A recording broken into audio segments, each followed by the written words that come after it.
Hello, everyone. This is Kyla from Hidden Gems Literary Emporium. We are here with author Frank Daversa, the author of this book right here, Spirituality in the 21st Century, fifth edition, which was on display here at Hidden Gems Literary Emporium. Thank you, Mr. Daversa, for your time here today. My pleasure. So, why don't we begin by you just introducing yourself? Well, I was raised in the town of South Hempstead, New York. It was during my college years that I honed my writing skills. I earned my associate's degree in 1981 with honors. 2 years after earning my bachelor's degree in 1986, I moved to Houston, Texas. I worked 14 years in the corporate world before becoming a writer in 2007. I published my first web article on spirituality in 2008 and my first book, Young Adolf, An Alternate History, in 2011. I published my second book, Politics in America, A Guide to the Two-Party System, in 2012. I've been on a spiritual journey since contracting a serious illness in 1997, which inspired me to write my latest book, Spirituality in the 21st Century.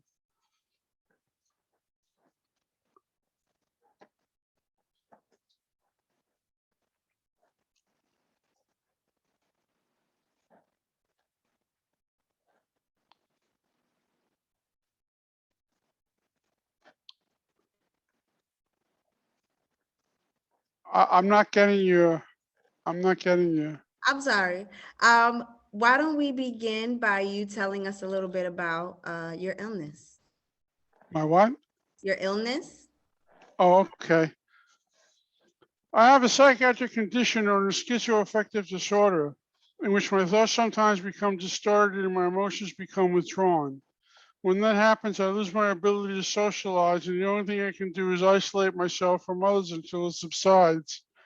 It is impossible for me to think clearly during such times. I take medication to keep it under control. I had signs something strange was happening a few days leading up to my 40th birthday, which is when I lost all control. I entered into a manic state and felt compelled to throw away a lot of my extraneous belongings. Eventually, the manic state gave way to a series of prolonged depressions in which my thoughts became distorted. I was hospitalized on numerous occasions during that time. I haven't had a full episode since 2009, although I've had several smaller ones since then that would go away after a few hours or so.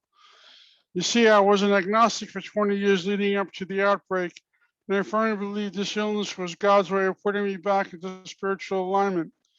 It was during the low point in my illness that I renewed my faith in God. As a result, I began to view spirituality and life in a more enlightened way, which in turn inspired me to write a book on the subject. Mm. That's very interesting that you say that because um, here at the bookstore, we've been talking a lot about how situations in our lives, maybe times when we're grieving, or we were talking about there was another author here on display who wrote a book about her son who was experiencing mental illness and how he used poetry to express himself and get him through that. And so what you're saying is um, your illness is kind of what um, grounded you in a way and inspired you to write this book. Yes. Who do you think this book is for? What would you say your target audience is? Progressive minded adults 18 years or older who are not religious, devoutly religious. More importantly, it's intended for all those who yearn for meaning in their lives and a vision with which to achieve it. I wanted to provide insight into spirituality and life, which I learned growing up. Hmm.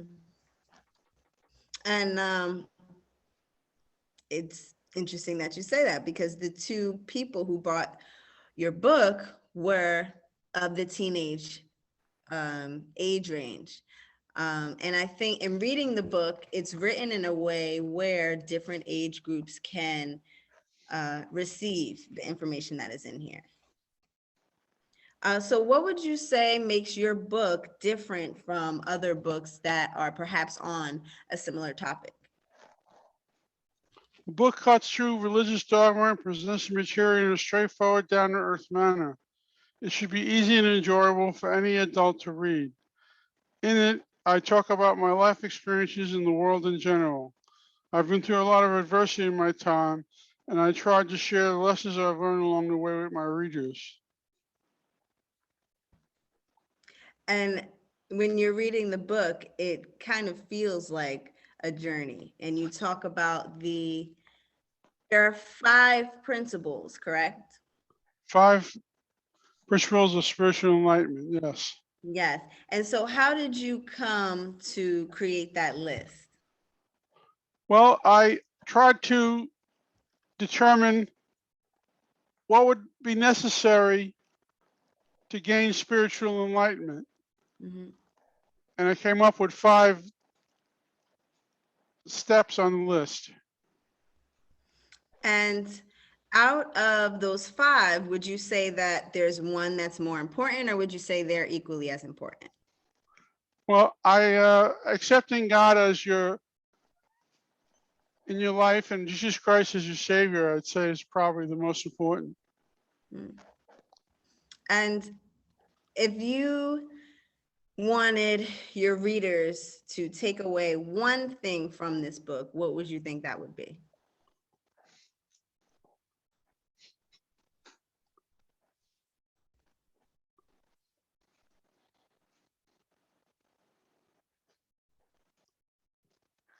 Uh,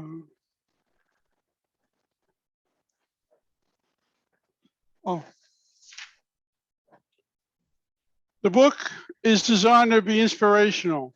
No matter what your circumstance, I want readers to know there is always a better way to proceed in life so long as you put the necessary effort into finding it. I tried to provide a vision of hope towards spirituality and life in general. Mhm. And I think hope is something that a lot of people absolutely need, especially in this day and time. Would you say so?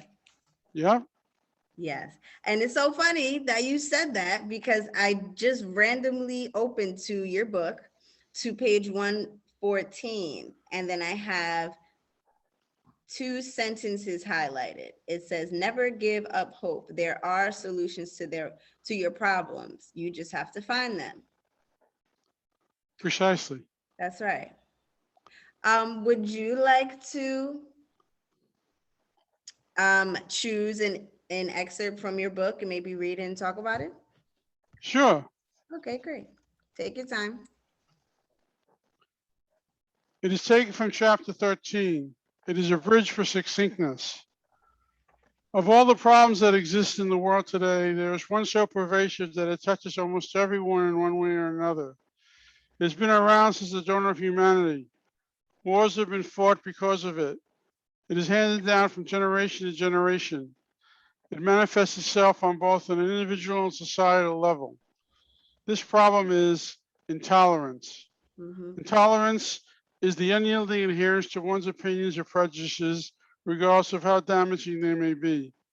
Tolerance, on the other hand, is the act of acceptance, the measure of a person's ability to effectively deal with difficulty. The question is, do we want to live life full of happiness or hostility? Our society is filled with intolerance against minorities, LGBT individuals, illegal immigrants, and others. For example, blacks have been disenfranchised and underprivileged throughout history, including the president. They are often unfairly targeted by law enforcement. Are we going to merely accept such practices or challenge them and become better citizens as a result? There's no room for complacency in this regard. We cannot rest on our laurels and take for granted accomplishments made by previous generations. We conquered many forms of prejudice following the Civil War and the Civil Rights Movement, but our work is not done. Ultimately, we need to ask ourselves, does there need to be more or less tolerance in God's universe? The only rational, humane answer to that question is more. And so why did you decide to include that bit about intolerance? Well, because I think it's just relevant. Mhm. How can we all, as people, Or is there a way to uh I guess sway or change people who are intolerant to help them become more tolerant? In what ways can we do that? Well, I believe that knowledge and understanding goes a long way in that regard. Hmm. Yeah, we here, so we put on 1,000 free book tours where we travel the country distributing free books. And one of the reasons why we do that is because in the book community, there's a saying, open books, open minds. So it's pretty much exactly like what you're saying. Knowledge is a way to change intolerance. So books, let's say there's a young boy or girl who's growing up in an intolerant household and they're being taught to be that way. But perhaps they pick up a book, maybe like yours, or a book that features a character of a different culture. It might open them up, open their mind and their heart up to loving other people who maybe don't look like them, don't have the same practices and things of that nature. They say knowledge is power. Don't you agree? Yes. Absolutely. Okay. If you had to describe your book in 3 words, how would you do that? Insightful, straightforward, and enlightening. I also agree that your book is very straightforward. Thank you. Yes, and I think readers can appreciate that. There's not much there. Uh, you don't have to decipher what you're saying because you just say it. I say it like it Would you is. say it like it is? And I was going to say, would you say you're that type of person in general? Yes. Have you always been like that as a child, or was that something that you grew into as an adult? I grew into Oh, really? Okay. Around what age do you think that you started just saying it like it is? my college years. Okay. That's the time when most people, when they go to college, they kind of break out of their shell, right? Yep. That's right. What college did you go to? I'm just curious. I went to more than one. I went to Stony Brook University in Mm-hmm. New York, and I went to Nassau Community College Okay. on Long Island, and I went to college at Old Westbury in New York. Okay. So a few more questions before we wrap up. Have you gotten any feedback on your book from any of your readers thus far? It has been almost exclusively positive. I've had many favorable reviews of the book. One critique I got is that it could have been a little longer, but I wanted it to be an overview of spirituality. I didn't want to weigh the reader down in too much detail. I wanted it to be a smooth read. Okay. And so, where can people go to learn more about you as an author and also your book? They can visit my website. Just spell out my name, www.frankdaversa.biz. That's FRANK, D as in David, AV as in Victor, ERSA.biz. There they will find more information about my book along with links to purchase it from Amazon. Okay. So if you would like to learn more about Mr. Diversa and his books, because he's an author of multiple books, please visit his website. You can also come by Hidden Gems Literary Emporium and pick up a copy. Mr. Diversa, we want to thank you so much for your time today It's and been for my pleasure. and for it's been my pleasure. And we really appreciate when the authors take time for this interview because we feel as though, the readers, us readers, we like to get to know the person behind the cover. So it's one thing, to see your bio or maybe to see a picture, but it's another thing to talk with the author and get to know a different side of them. So we thank you so much for that. My pleasure. So anybody who's watching this, thank you again for supporting Hidden Gems Literary Emporium. Please go on Mr. Frank Daversa's website and look at the rest of his books that he has available. One last question. When's the next, do you plan on writing another book? Say that again? Do you plan on writing another book? Not at the present time. Not at the present time. Okay.